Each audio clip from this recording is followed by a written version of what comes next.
Hello friends, आज हम लोग पढ़ने वाले हैं कि प्रकाश का परावर्तन क्या है। ठीक है, या फिर इंग्लिश में बोले तो रिफ्लेक्शंस ऑफ साउंड क्या है, ये इस लाइट क्या है। तो ये चैप्टर पढ़ने से पहले हम लोग का पहला चैप्टर है आज क्लास 10th का।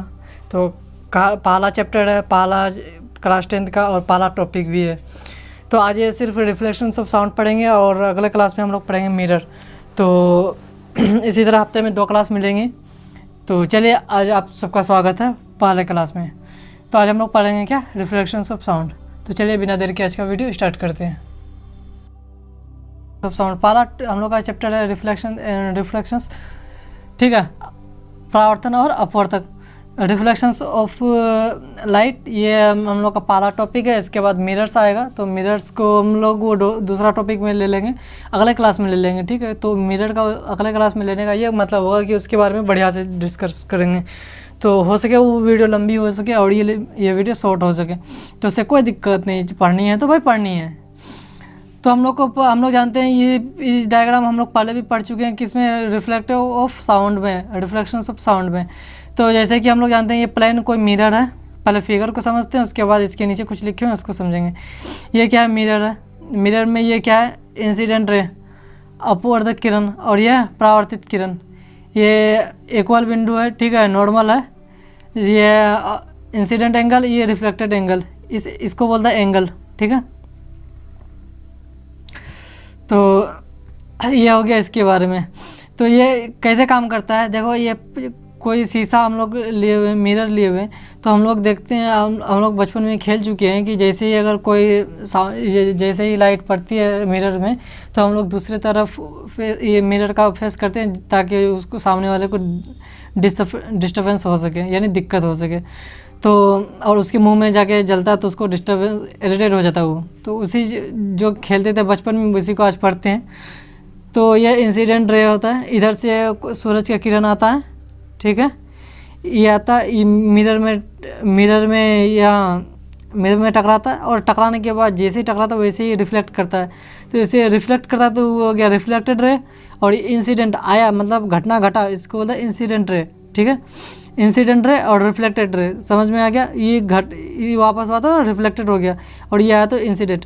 अब ये रिफ्लेक्ट जो हुआ, अब इससे जो अब ये जितना भी रिफ्लेक्ट होगा तो उसके बीच तो एंगल बनेगा ना, कौन तो बनेगा। तो ये जो बीच में हो गया, ये बीच में क्या हो गया, लंब हो गया, इसको लंब बोलते हैं, इक्वल भी बोलते हैं, नॉर्मल भी बोलते हैं, सब कुछ इसमें बोलते हैं। ठीक है, तो ये क्या हो गया, नॉर्मल। ये जलता नहीं है, तो ये हम लोग का नॉर्मल हो गया।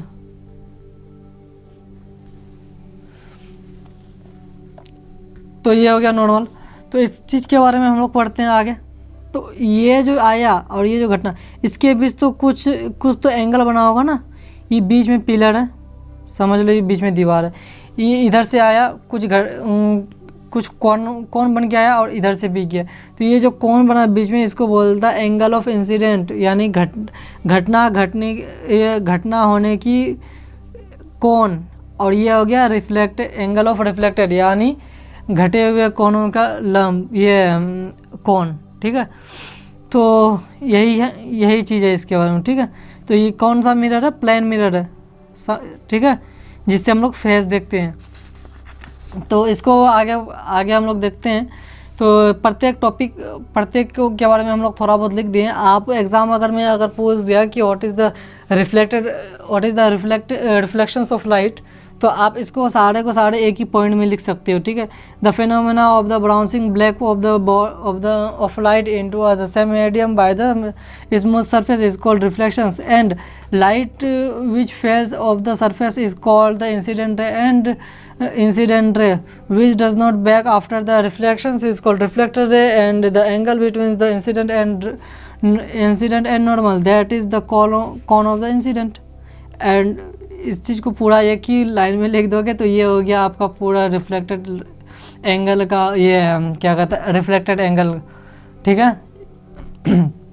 तो अगर इसको लिखने के साथ साथ इस डायग्राम को भी थोड़ा बहुत बना दोगे तो ये समझने के लिए बनाया है। आप लोग ऐसे नॉर्मल बना सकते हैं। ठीक है, यहाँ मेरा उतना अच्छा नहीं बना है, आप ट्राई कीजिएगा कि आपका अच्छा बने। ये हो गया मिरर, प्लेन मिरर। ठीक है, अब ये हो गया इंसिडेंट रे, इंसिडेंट रे। अब ये हो गया रिफ्लेक्टेड रे, रिफ्लेक्टेड रे। अब इसको नॉर्मल भी बोलो, इक्वल भी बोलो, कुछ भी बोलो। अब इसको लिख दे एंगल ऑफ रिफ्लेक्शंस, और इसको बोलो एंगल ऑफ इंसिडेंस। ठीक है, तो ये हो गया। अब इसका जो इंसिडेंस को क्या बोलते हैं, रिफ्लेक्टेड को क्या बोलते हैं, इसके बारे में जब हम लोग इस टॉपिक को कवर करेंगे, इजी यहाँ पॉइंट एक एक पॉइंट को समझाएंगे, तो उस समय हम इसका हिंदी भी लिख देंगे। अब बाकी मैंने इसका हिंदी नहीं लिखा हूँ, अगले क्लास से आपको हिंदी में भी मैं ट्राई करूँगा कि देने का कोशिश करूँगा। बाकी इसका हिंदी में आपको मैं समझा दूँगा, आप उसको हिंदी में लिख लीजिएगा पॉज करके वीडियोज़ को। ठीक है, तो ये हो गया क्या, रिफ्लेक्शंस। ठीक है, रिफ्लेक्शन का क्या मतलब होता है, परावर्तन। यहाँ क्या बोला, the phenomena of bouncing back of a light into the same medium by the smooth surface is called reflections. यानी किसी भी चिकनी सतह से प्रकाश का वापस उसी माध्यम में उछलने की घटना को क्या बोलते हैं, प्रकाश का परावर्तन बोलते हैं। ठीक है, तो यह हो गया परावर्तन का। अब आते हैं हम लोग द इंसिडेंट रे, इसके बारे में। इंसिडेंट लाइट क्या बोलता है, a light which falls of the surface is called the incident ray. यानी सतह पर पड़ने वाले प्रकाश को क्या बोलते हैं, आपतित किरण। आपतित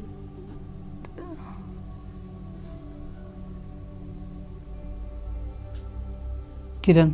ठीक है, इसका क्या डिफरेंस हो गया, कोई भी सतह पर जो पड़ता है, ये सतह पर जो प्रकाश पड़ता है उसको क्या बोलता है, इंसिडेंट लाइट। उसी चीज़ को हम इंग्लिश में लिख दिए हैं। ठीक है, तो वही चीज़ है जो समझाया है, उसी चीज़ को हम यहाँ लिख दिए हैं। आप आई होप कि आप समझ में आ गया होगा। अगर आपको समझ में आ गया तो आप अपने से भी बना के लिख सकते हैं, उसमें कोई दिक्कत नहीं है। इसके बाद हो गया क्या, रिफ्लेक्टेड रे। रिफ्लेक्टेड रे का क्या इंग्लिश क्या होता है पता है, कमेंट में जल्दी लिखो अगर रिफ्लेक्टेड रे का इंग्लिश नहीं पता है तो। या परावर्तन हो गया, तो ये क्या हो गया,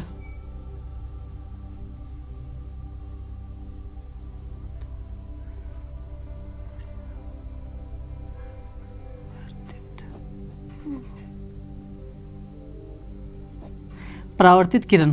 ठीक है, light which does not does back after the reflection is called the reflected रे। यानी जो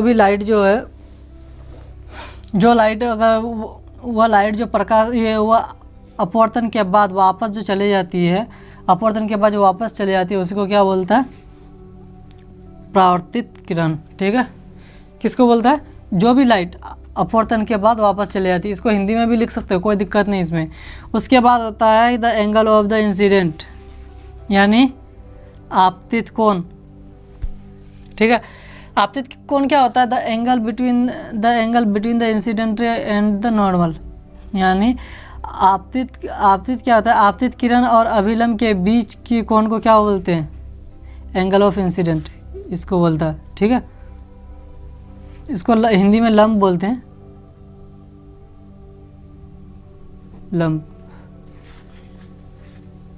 लंब बोलो या अभिलंब बोलो, सेम है। तो ये हो गया हम लोग का लगभग रिफ्लेक्शंस ऑफ लाइट। लेकिन इसका जो कुछ लॉज है, दो इसका मेनली लॉज है, रिफ्लेक्शंस ऑफ लॉज। इसको मैंने रिफ्लेक्शंस ऑफ लॉज लिखा है। अब कहाँ तक सही है कहाँ तक गलत है वो मुझे नहीं पता, मुझे यही सही लगा, इसलिए जो कि इस दोनों को पॉइंट को लिखना ज़रूरी है और इसको याद अच्छी तरह से कर लीजिएगा। The angle of the incident is equal to the angle of the reflections. यानी आपतित किरण और परावर्तित किरण एक ही बराबर होता है। ठीक है, angle of incident and angle of the reflections, यानी आपतित कोण और परावर्तित कोण क्या होता है, बराबर होता है। आपतित कोण परावर्तित कोण हमेशा बराबर होगा, जितना डिग्री ये आएगा उतना ही डिग्री ये आएगा।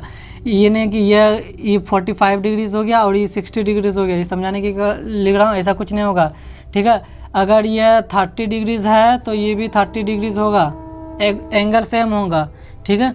अगर नहीं होगा तो चाहे तो आप ये लम्ब डालने में कोई गलती कर रहे हो, यही सिर्फ हो सकता है, लम्ब डालने में कहीं किसी एक तरफ झुका दे रहे हो तो ऐसे ही कुछ होगा, नहीं तो ये चीज़ नहीं होगा, ठीक है। इसका पहला ही रूल ये बोल रहा है, क्या बोल रहा है कि आपतित कोण और परावर्तित कोण बराबर होगा, सेम होगा, ठीक है।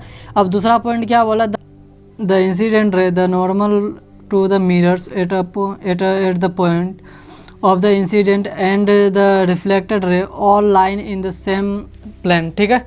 पॉइंट को हम लोग लिख देते हैं। आपतित किरण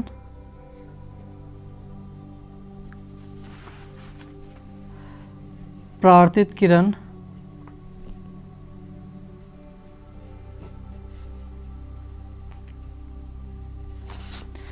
तथा आपतन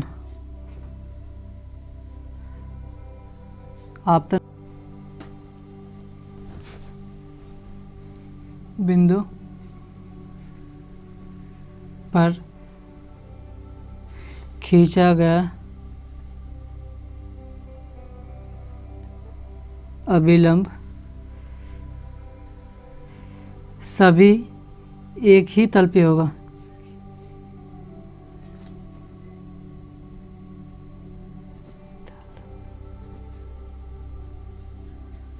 होता है।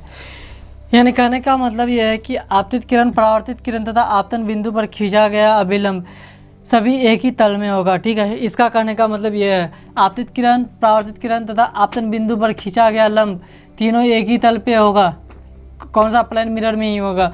तो ये था इसका कहने का मतलब, ठीक है। ये था हम लोग का दोनों का डिस्कशंस। आई होप कि आपको पसंद आया हो, ठीक है। तो इसी तरह हम लोग पढ़ेंगे, एक छोटा छोटा टॉपिक को उठाएंगे और डेली लगभग सप्ताह में 2 क्लास होगी ज़्यादा, क्योंकि मुझे भी आगे थोड़ा अपने भी काम देखने पड़ते, तो जब भी मैं फ्री होऊंगा तो अगला वीडियोस फिर मैं दे दूंगा, ठीक है। लेकिन 7 डेज़ मिनिमम 7 डेज़ में एक वीडियो ज़रूर मिलेगा। मैं तो ऐसे हफ्ते में 2 वीडियोस, एक वीडियोस का नहीं तो गारंटी है 2 वीडियोस मिलने का मैं देने का पूरा कोशिश करूँगा, ठीक है। आई होप कि आपको पसंद आया। अगर आपको वीडियो पसंद आया तो लाइक कीजिए और दोस्तों के साथ शेयर कीजिए, ताकि उसको भी पढ़ने में मज़ा आए, ठीक है। और हम लोग मज़े के लिए पढ़ते हैं, ठीक है, पढ़ाई के लिए मज़े नहीं करते हैं, मज़े के लिए पढ़ाई करते हैं। तो आप लोग ऐसे ही लगे रहिए, ठीक है। दोस्तों के साथ शेयर कीजिए, वीडियोज़ को लाइक कीजिए और अपने वीडियोज़ को अगर आप सब्सक्राइब नहीं किए हैं तो सब्सक्राइब कर दीजिए, ठीक है। और आप ज़रूर फीडबैक दीजिए कि आपको वीडियो कैसा लग रहा है, ठीक है। और अगला क्लास में हम लोग फिर मिलते हैं, तब तक के लिए बाय।